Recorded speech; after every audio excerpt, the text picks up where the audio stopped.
Ki na shiga damuwa, amanar ki zan yi da miƙewa.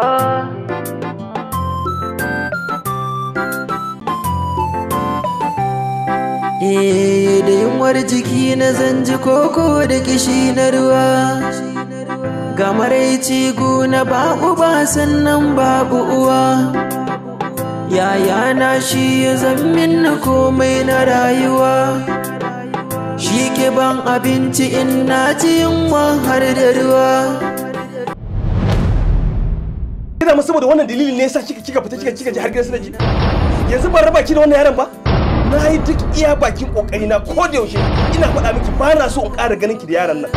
In miki nasiha da rana, in miki da dare, mahaifiyarki in sa ta miki.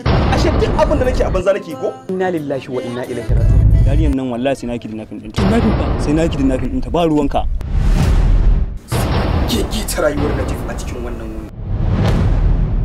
Gaskiya ba za a taɓa aikata wannan zaluncin da ni ba. Wannan yaron da gani wallahi lazim baba a garin nan baya ganin mutuncin kowa duk sunan mutum wallahi akan kanwarsa. Dole ne diyin da za dole mu fita mu kwato.